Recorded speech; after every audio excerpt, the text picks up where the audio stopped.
प्रदेश की खास खबरों के साथ। लाल कुआं तराई केंद्रीय वन प्रभाग की भारी भरकम फोर्स ने आज टांडा रेंज के चीड़खत्ता स्थित आरक्षित वन क्षेत्र में वन गुर्जरों द्वारा किए गए बेतहाशा अतिक्रमण को ध्वस्त कर कई एकड़ भूमि को अपने कब्जे में लिया।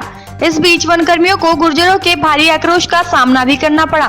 बताते चले कि लंबे समय से आरक्षित वन क्षेत्र में गुर्जरों द्वारा अतिक्रमण करने की शिकायत मिली थी, जिस पर आज तराई केंद्रीय वन प्रभाग की एसडीओ शशि देव और तहसीलदार सचिन कुमार के संयुक्त नेतृत्व में पहुंची वन विभाग की टीम ने जैसे ही अतिक्रमण हटाओ कार्यवाही शुरू की, वहीं मौजूद गुर्जरों ने लाल कुआं क्षेत्र के कुछ नेताओं को बुला लिया, जिसके बाद एसडीओ और मौजूद गुर्जरों की तीखी नोकझोंक शुरू हो गई। लेकिन वन विभाग की टीम ने गुर्जरों की एक न सुनते हुए अतिक्रमण हटाओ कार्यवाही जारी रखी। उक्त कार्यवाही में वन विभाग ने कई एकड़ भूमि को अपने कब्जे में लेकर उसे अतिक्रमण से मुक्त किया।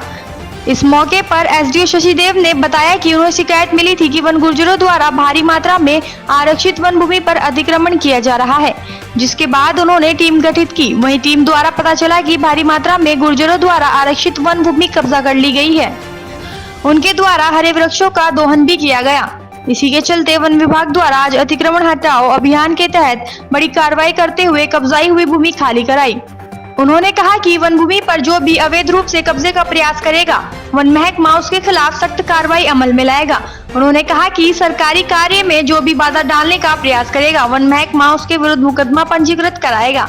इधर तहसीलदार सचिन कुमार ने कहा कि आज वन विभाग द्वारा अतिक्रमण हटाओ अभियान चलाया गया। अभियान में शांति व्यवस्था बनाए रखने और कानून व्यवस्था न बिगड़े, इसके लिए प्रशासन की तैनाती की गई है। अतिक्रमण हटाओ अभियान शांतिपूर्ण तरीके से चल रहा है तथा इस बीच अगर कोई व्यक्ति विभागीय कार्रवाई में दखल पैदा करता है तो उसके खिलाफ कानूनी कार्रवाई की जाएगी। इधर गामा गुर्जर का कहना है कि उक्त जमीन पर उनके पिताजी से लेकर दादाजी निवास करते आ रहे हैं तथा उनके द्वारा कोई भी अतिक्रमण नहीं किया गया। उन्होंने वन विभाग की कार्रवाई को गलत ठहराते हुए कहा कि वह वन अधिकार अधिनियम 2006 के तहत रह रहे हैं। उन्होंने कहा कि उनके द्वारा शासन प्रशासन को अपने पत्र भी भेज रखे हैं तथा उनका मामला न्यायालय में विचाराधीन है। उन्होंने कहा कि वन विभाग गलत कार्रवाई कर रहा है। उन्होंने सरकार से विभागीय के खिलाफ कार्रवाई की मांग की है। इधर एडवोकेट इशाक गुर्जर ने बताया कि वन विभाग ने बिना नोटिस दिए कार्रवाई की है, जो नियम के विरुद्ध है। उन्होंने कहा कि गुर्जर पिछले लंबे समय से वन अधिकार अधिनियम 2006 के नियमों के तहत रहते आ रहे हैं तथा उन्होंने कहा कि उनका मामला न्यायालय में विचाराधीन है और फिर भी वन विभाग ने जो यहाँ कार्रवाई की है, जो पूरी तरह से गलत है। मेरा नाम है वन गुर्जर ट्राइबल युवा संगठन का अध्यक्ष हूँ। जो भी वन गुर्जर बिरादरी है, इन्होंने दावे प्रपत्र फॉरेस्ट राइट एक्ट 2006 के अंतर्गत सारे दावे प्रपत्र भर रखे हैं और इनके दावे प्रपत्र जो हैं वो SDLC में SDM लेवल में जो समाज कल्याण में जमा है। अभी फॉरेस्ट डिपार्टमेंट अचानक आया बगैर किसी नोटिस के, कानून को अपने हाथों में लेके मानो कि कानून को ऐसे रोक दिया गया हो कि देश में कोई कानून ही ना हो। इस प्रकार से फॉरेस्ट डिपार्टमेंट आया। बार बार रिक्वेस्ट करने के बावजूद भी इन्होंने अपनी दबंगई दिखाई। 150-200 मतलब जो है डिपार्टमेंट आए, 150-200 की तादाद में यहाँ पे डिपार्टमेंट की लेडीज जो है डिपार्टमेंट लेडीज और जेंट्स आए और उन्होंने अपनी दबंगई दिखाई। बार बार मैंने फॉरेस्ट राइट एक्ट का हवाला दिया, लेकिन एक भी चीज़ फॉरेस्ट राइट एक्ट की सेक्शन 4 और 5 का सीधे तौर पे उल्लंघन किया सर इन्होंने। अब क्या है आगे कदम, क्या उठाएंगे आगे सर? अगर आवश्यकता पड़ने पे एक तो हम अपना विरोध आपके मीडिया के साथियों द्वारा शासन प्रशासन तक आप लोग हमारी आवाज़ पहुंचाएंगे करके हमें एक चीज़ हमें उम्मीद है। उसके अलावा माननीय जो हाई कोर्ट है, नैनीताल हाई कोर्ट है, उसमें भी हमारी PIL है। उसमें साफ तौर पे कमेटी जो बनी है राज्य सरकार की, उसमें आदेश है माननीय हाई कोर्ट का कि जब तक इस चीज़ पे कोई फैसला नहीं आता यथास्थिति बरकरार रहे। यथास्थिति को उस हाई कोर्ट के जो आदेश है उसकी भी अवहेलना करी है और जो हमारी स्थिति थी, जो दावे हैं, जो पुराने वाड़े, जो ये अभी जिसको अतिक्रमण बोल रहे हैं मनमर्जी तरीके से, बाप दादा परदादा के टाइम से ये जमीन के जो बाड़े हैं इसमें चारा लगाते आए हैं। इनका इन्होंने कानून को हाथ में लेते हुए दुरुपयोग किया है अपनी शक्तियों का। जैसी स्थिति नहीं बनी, शांतिपूर्वक रहा है सब कुछ अभी तक। बिल्कुल हमने बोल दिया है, गामा भाई है यहाँ पे, गामा भाई ने हमने बिल्कुल बोल दिया कि शांतिपूर्वक तरीके से आप जो इसमें कोई भी मतलब विरोध करें, आप शांतिपूर्वक तरीके से बात करें। बात करने को कोई तैयार नहीं हुआ, अपनी मनमर्जी तरीके से। क्या कोई सूचना दी थी इन्होंने पहले? कोई सूचना नहीं सर, बिल्कुल कोई सूचना नहीं है। मैंने हवाला दिया इनको कि जो है आप वन अधिनियम 1927 की सेक्शन 61A के तहत नोटिस दें। हमें मौका तो मिलना चाहिए था ना सर एक। इन्होंने मौका ही नहीं दिया हमें, अपनी मनमर्जी तरीके से इन्होंने कार्रवाई करी। ठीक। मेरे पिताजी यहाँ रहते थे, उसके पहले मेरे दादाजी यहाँ रहते थे, सदियों से हम यहाँ रह रहे हैं।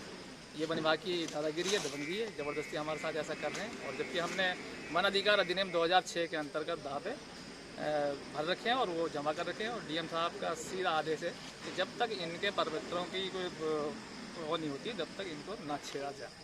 जो और ये कोर्ट से भी आदेश है, हाईकोर्ट में मामला चल रहा है हमारा। अतिक्रमणकारी बताया उन्होंने कौन से एरिया जिन्होंने इतने जो ध्वस्तीकरण कराया है, जो कार्रवाई की? ये कोई अतिक्रमण नहीं है, हमारा पुराना कब्जा। हम जानवरों के लिए गाय भैंसों के लिए चारा बोते हैं और बोता है सदियों से। क्या मांग है? मांग हमारी ये कि हमारा उत्पीड़न हो रहा है, हमारे साथ गलत हो रहा है, ऐसा नहीं होना चाहिए। सरकार से कोई मांग? हाँ, सरकार से मांग है कि ये लोग हमारे साथ गलत कर रहे हैं और इनको देखा जाए, इनको रोका जाए, ऐसा ना किया जाए। क्या सरकार के जनप्रतिनिधि कोई वार्ता वगैरह हुई है? आप नहीं, क्या मेरी करेंगे? किसी से कोई बात नहीं है, मैं करूँगा। इनका अहम रोल मुख्यतः एक तो ये अतिक्रमण को हटवाना है और शांति व्यवस्था बनाए रखना है। अभी वर्तमान तक शांति व्यवस्था बनी हुई है, कोई भी घटना नहीं है और सभी लोग सहयोग कर रहे हैं और शांतिपूर्वक ही ये अतिक्रमण हटाया जा रहा है। आगे उसके साथ सामंजस्य बना के जहाँ जहाँ वन भूमि राजस्व भूमि जहाँ जहाँ अवैध अतिक्रमण होगा, इसको लेकर कोई योजना है? बिल्कुल, जैसे जैसे अतिक्रमण की सूचनाएं मिलेंगी, जैसे जैसे चिन्हीकरण होता रहेगा, उसको हटाया जाएगा। आता है इसमें जो एक्स्ट्रा क्षेत्र जो कवर किया है, जो जहाँ पे घेरबाड़ की है, उसी को हमारे द्वारा हटाया जाए। कहाँ कहाँ अभियान चलाए जाने की योजना हो रही है? अभी पे जितनी जगह एक्स्ट्रा जितना इलार्जमेंट होगा, जितना बढ़ाया गया होगा, वहाँ वो सब हटाया जाए। क्या कोई नोटिस वोटिस भी जारी है और आगे भी ये कार्रवाई जारी रहेगी? नोटिस इनको बार बार हम कहते हैं कि इसको बढ़ाए ना, क्योंकि जो इनका है वो तो है, हमने उधर कुछ भी नहीं किया है। बस आगे जो इतना बढ़ा रहे हैं वही हमारा है कि हमारे जंगल में आगे कुछ ना करें, हमारे पेड़ डिस्टर्ब ना हो और हमारा क्षेत्र ज़्यादा कवर ना हो। क्या कटान से संबंधित लकड़ियाँ वगैरह नहीं, बरामद हुई हैं? कटान से संबंधित कुछ नहीं है, बस अभी जो तार बाड़ है इनका वही हम हटा रहे हैं। कोई लकड़ियाँ वगैरह बरामद हुई क्या? यही जो पोल्स हैं वही हम ले जा रहे हैं, बाकी ऐसा कुछ नहीं है कि कोई कटान का ऐसा। और भी क्षेत्र में अंतर्गत चलाने की कोई योजना है आगे, ऐसे अतिक्रमण जहाँ जहाँ और जगह हो रखे हैं? अभी हम चिन्हित करेंगे, उसके बाद ही बताएंगे।